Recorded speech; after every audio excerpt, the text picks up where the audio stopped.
શ્રાવણ શ્યામલે પક્ષે એકાદશ્યામ મહાનિશિ સાક્ષાત ભગવતા પ્રોક્તમ તદક્ષર સૌચ્યતે. અને એ સમયે એ પવિત્ર એકાદશી એ 4 વચન ઠાકોરજી આપ્યા મહાપ્રભુજીને. પહેલું વચન આપ્યું, આપના દ્વારા જે જીવને બ્રહ્મ સંબંધ કરાવશો એનો નિશ્ચિત હું સ્વીકાર કરીશ. બીજું વચન આપ્યું, એકવાર જેનો સ્વીકાર કરીશ એનો ક્યારે ત્યાગ નહીં કરું. ત્રીજું વચન આપ્યું, પુષ્ટાવીને જેના માથે પધરાવશો ત્યાં સદાય પ્રગટ સ્વરૂપે હું બિરાજીશ. અને ચોથું વચન આપ્યું, આપની કાનીથી જે કાંઈ ભોગ ધરશે એને હું ચોક્કસ આરોગીશ. આ 4 વચને ઠાકોરજી એ સમયે બંધાયેલા છે. અને એટલા માટે જેનું પણ બ્રહ્મ સંબંધ થયું છે ઠાકોરજી ક્યારે એનો ત્યાગ નહીં કરે. રામાનંદ પંડિત આદિના પ્રસંગો આપણે ત્યાં છે. પ્રભુ છોડતા નથી એ જીવને.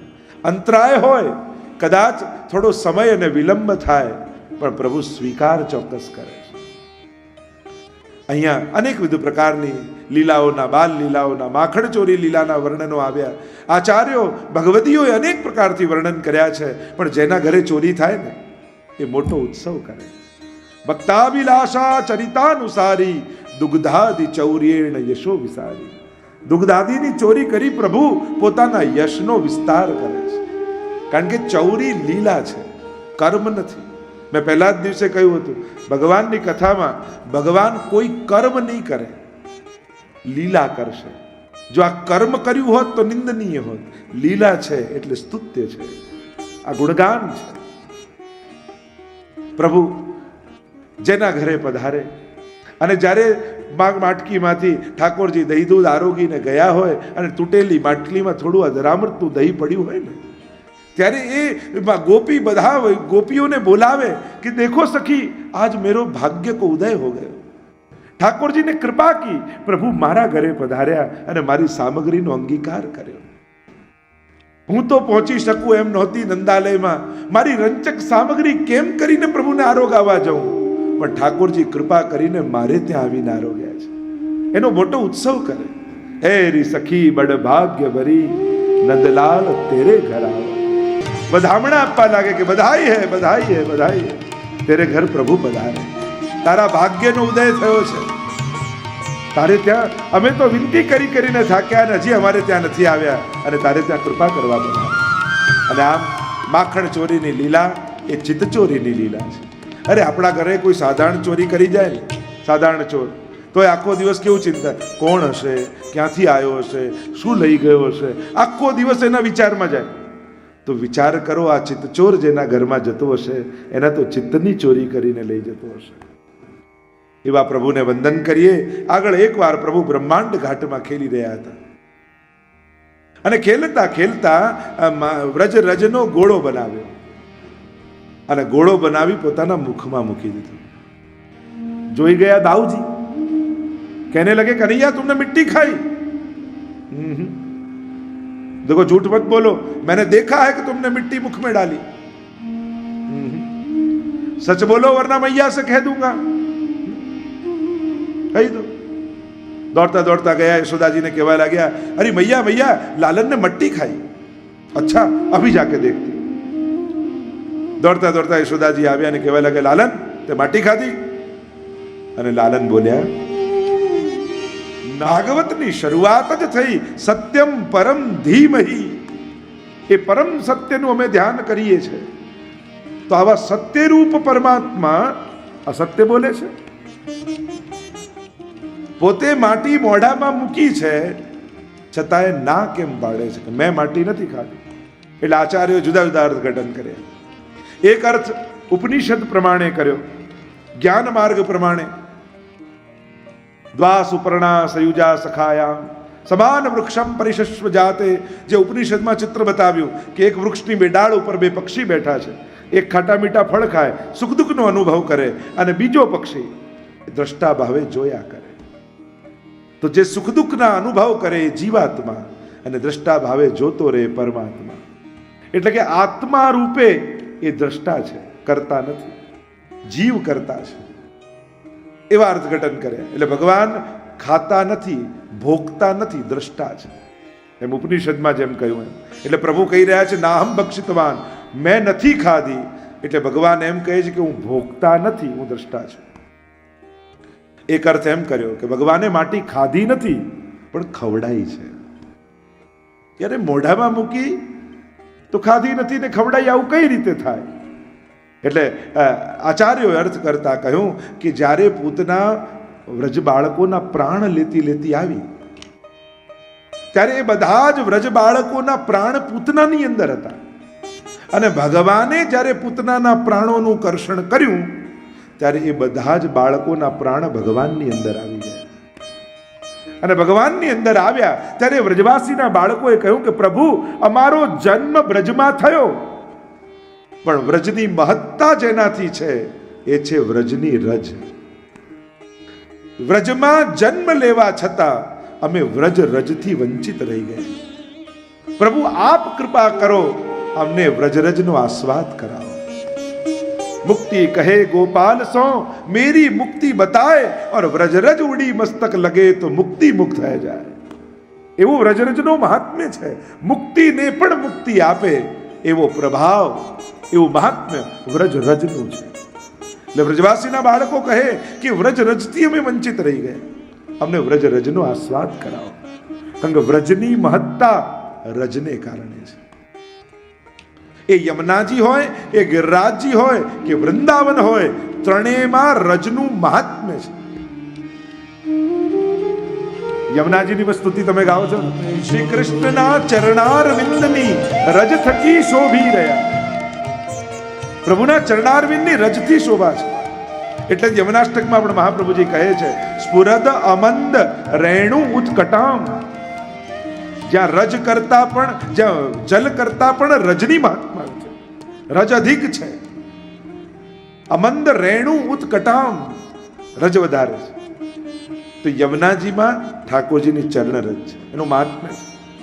गिरिराजनी तरेटी में व्रज रज में लोटत गोविंद कुंड में नहीं है तरेटी श्री गोवर्धन की रही. लोग दंडवती परिक्रमा करता हो एनो भाव शू हो?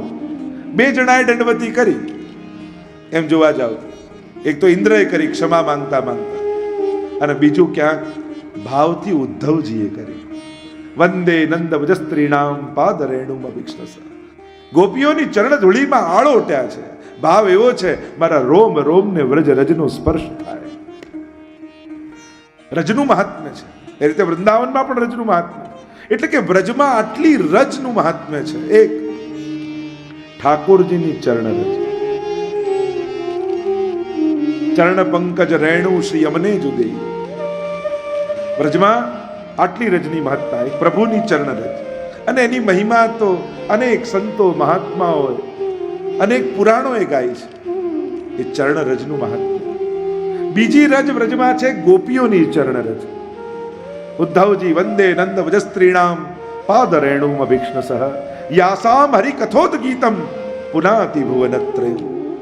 જે ત્રણેય લોકને પાવન કરનારી છે એ છે ગોપીઓની ચરણ રજ. અને ત્રીજી રજ એ ગોરજ છે, ગાયોની ખુરરજ. જ્યારે ગાયોને લઈને પ્રભુ ગોકુળથી પધારે છે ત્યારે એ રજ ઉડે અને પ્રભુનું શ્રીઅંગ મંડે, અને ગાયોની ખુરરજ ઉડીને મુખારવિંદ પર લાગે ત્યારે પ્રભુની શોભા અનેક ગણી વધી જાય છે. અમારો કનૈયો એવો જ છે, એ બહુ વ્યવસ્થિત તૈયાર થયો હોય ને એના કરતા અસ્તવ્યસ્ત હોય ને ત્યારે વધારે સુંદર લાગે. જો ને આ ગાયોની ખુરરજમાં મંડિત થયેલો ઠાકોરજીનું સ્વરૂપ કેવું સુંદર લાગે. સવારે મંગળા સમયે જાગ્યા હોય, લટપટી પાગ પરગજી માલ ભૂષણ ઇત ઉત પરમ રસાલ પીક કપોલ મુખ અંજન લાગ. તમે નિત્ય લીલામાં વાંચો તો મંગળા સમયે જાગીને પ્રભુ શૃંગાર જ્યારે અસ્તવ્યસ્ત હોય, મુખારવિંદ જ્યારે અસ્તવ્યસ્ત હોય, અને મંગળા સમય જેવા સુંદર લાગે ને એવા તો રાજભોગમાં ના લાગે. ભલે ને ગમે તેટલા શૃંગાર ધર્યા. એટલે ઘણાને મંગળાના દર્શનનો આગ્રહ હોય છે, પણ મંગળાના દર્શન કરાય કઈ રીતે? ચર્ચા થશે ત્યારે આગળ કરીશું. આમ પ્રભુનું આ સૌંદર્ય છે. એટલે કે પ્રભુએ માટી ખાધી નથી, અંદર રહેલા ભક્તોને ખવડાવી છે. એટલે પ્રભુ ખોટું બોલતા નથી. મૈયાને કહેવા લાગ્યા, તને ભરોસો ના આવતો હોય તો મારું મુખ ખોલીને જોઈ લે. અને જ્યાં પ્રભુએ મુખ ખોલ્યું, સમગ્ર બ્રહ્માંડના દર્શન થયા. સમગ્ર બ્રહ્માંડમાં પૃથ્વીમાં ભારતવર્ષમાં બ્રજમંડલ, બ્રજમંડલમાં બ્રહ્માંડ ઘાટ, અને બ્રહ્માંડ ઘાટમાં પોતાને ઉભેલા યશોદાજી જોયા. ચકિત થઈ ગયા. અરે આ કોઈ દેવની માયા છે, મારી આંખોનો ભ્રમ છે કે મારું બાળક એ બાળક નથી પણ ઈશ્વર છે. અને જો આ ઈશ્વર હોય તો મારે તો આને પાટે પધરાવીને રોજ આની પૂજા કરવી જોઈએ. મેં તો આને વઢ્યો છે, મેં આને દાટ્યું છે, આને લડી છું, મેં તો કેટલા પાપ કર્યા તો આને તો પૂજન કરવા જોઈએ. હું તો અપરાધી છું. ઠાકોરજીને થયું કે આ તો ગડબડ થઈ ગઈ. અહીંયા તો હું સેવાનું સુખ લેવા આવ્યો છું અને મૈયાને પૂજા કરવાની ઈચ્છા થાય છે. વ્રજમાં હું પૂજાનું સુખ લેવા નથી, સેવાનો આનંદ લેવા આવ્યો છું. જ્યાં વિધિ પ્રધાન હોય પૂજા, અને જ્યાં સ્નેહ પ્રધાન હોય સેવા. પૂજા પંચોપચાર ને ષોડશોપચાર, 16 પ્રકારથી 5 પ્રકારથી પૂજા થતી હોય. આહવાનથી લઈને વિસર્જન સુધીનો ક્રમ હોય. એક સોપારીમાં આહવાન કરવામાં આવે, ગણપતિનું સ્થાપન થાય, અને 16 પ્રકારથી ને છેલ્લે પાછું વિસર્જન થઈ જાય, પાછા પધારી જાય દેવતાઓ. પણ સેવામાં આવિર્ભાવ છે. ત્યાં આહવાન અને વિસર્જન નથી, ત્યાં તો સ્વયં સ્વરૂપ બિરાજમાન છે. સાક્ષાત પૂર્ણ પુરુષોત્તમ તમારી સેવા લેવા માટે તમારે ત્યાં બિરાજતા હોય છે. એટલે ત્યાં દેવતા નથી, અને એટલે જ ઠાકોરજી આગળ દીવો નથી કરતા. પૂજા હોય ત્યાં ધૂપ દીપ નૈવેદ્ય આદિ ચડાવવામાં આવે. અહીંયા તો સ્વયં બાલભાવ, સ્વરૂપ ભાવ. નાના બાળકની આગળ સળગતું ના રાખી, દાજી જાય તો આવો બાલભાવ. યથા દેહે તથા દેવે. આપણે ત્યાં સિદ્ધાંત એ છે, જે તમારા દેહને થાય એ તમારા ઠાકોરજીને થાય છે. તમને ઠંડી લાગે તો એને પણ શિયાળામાં ઠંડી લાગે, તમને ઉનાળામાં ગરમી લાગે તો એને લાગે. અને એટલે માટે આપણે ત્યાં ઋતુ અનુસાર સેવા છે. પૂજા 16 પ્રકારથી, ષોડશોપચાર, અને સેવા અષ્ટયામથી, મંગળાથી લઈને શયન સુધીનો ક્રમ આખો. એટલે કે ઠાકોરજી વ્રજમાં જે રીતે નંદાલયમાં રહેતા એ રીતની ભાવના આપણે આપણા ઘરમાં કરીએ છીએ. આખો અષ્ટયામનો ભાવ છે કે ઠાકોરજીને નંદાલયમાં જેમ જગાડતા અને ત્યાંથી લઈને પહોંચાડવા સુધીનો ક્રમ. એટલે પ્રભુની એ નિત્યની દિનચર્યા, રોજ ઠાકોરજી જાગે અને પહોળે ત્યાં સુધીનો જે ક્રમ, એ આપણો સેવા પ્રકાર. એ જ અષ્ટયામનો ક્રમ, એ જ 8 સમયના દર્શન. વ્રજમાં જ્યારે સવાર થાય, કોકિલ અને મયુર સુંદર સ્વર ભરવા લાગે. ગાયોને આખા રાતનો વિરહ હોય એટલે ગૌશાળામાં રહેલી ગાયો બાંધેલી ગળામાં જે ઘંટડીઓ હોય એને હલાવી હલાવીને ટકોરાઓ કરવા લાગે, ઘંટનાદ કરવા લાગે. અને આખા વ્રજના સર્વે વ્રજ ભક્તો નંદાલયના ચોકમાં આવીને ઉભા રહી જાય. પ્રભુને આખી રાત્રિનો વિરહ હોય. લાલન જાગો હો ભયો ભો. લાલનને જાગવાનો સમય થયો. યશોદાજીએ મંગલ ભોગની બધી તૈયારીઓ કરી રાખી છે. સૈયાજી પાસેથી જારી બંટા આદિ સરાવી, નવા જારી આદિ વળી સિંહાસનમાં પધરાવી દીધા. મંગલ ભોગની બધી તૈયારી કરી અને લાલનને જગાવવા માટે યશોદાજી પધાર્યા. ધીમે રહીને મસ્તક પર હાથ ફેરવી લાલનને જગાવ્યા છે. મંગલ ભોગ આની કે રાખ્યો, અરે ગિરધર લાલ સ્વાદન સો ચાખ્યો.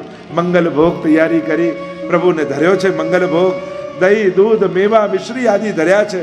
પ્રભુ પ્રેમથી આરોગે છે અને વ્રજભક્તો ચોકમાં ઉભા ઉભા પ્રતીક્ષા કરે છે ક્યારે નિજ મંદિરના દ્વાર ખુલશે અને અમને લાલનના મુખારવિંદના દર્શન થશે.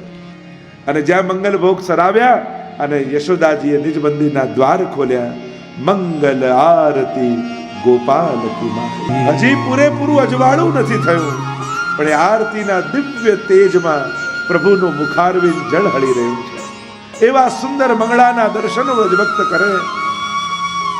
યશોદાજી તો પૂછે કે આ શું સવારે સવારે બધા નંદાલયમાં આવી જાઓ છો? ગોપીઓ બહાનું કાઢ્યો, અરે તારો લાલન તો એવો ભાગ્યશાળી છે, એના મુખારવિંદના દર્શન કરીને જઈએ ને તો અમારું બધું દહીં દૂધ વેચાઈ જાય. જો ને અમારી ગાયને વાછરડી નથી થતી, એના દર્શન કરીને ગઈ તો વાછરડી થઈ ગઈ. દિનતે દૂનો લાભ ભયો, ઘર કાજ બચિયા જાય. જ્યારે સૌભાગ્યના વખાણ કરે તો યશોદાજી રાજી થાય. ઠીક છે રોજ આવજો. અને ઠાકોરજી મંગળાનો સમય થયો અને હવે શ્રૃંગારની વારી આવી. સુંદર ઋતુ અનુસાર વસ્ત્રોને શૃંગાર સિદ્ધ કરીને રાખ્યા છે. કનક પાટ બેઠે મન મોહન, આ લાગ રહી જસુમતી અતિ ગોહન. સોનાના પટ્ટા પર પધરાવ્યા લાલનને અને સોહાતું જલ તૈયાર કર્યું અને ચમેલીના તેલથી અને ઠાકોરજીને મર્દન કરવા લાગ્યા અને ઠાકોરજીને સ્નાન કરાવી રહ્યા છે. વ્રજભક્તો, આવો ગોપાલ શૃંગાર બનાવો.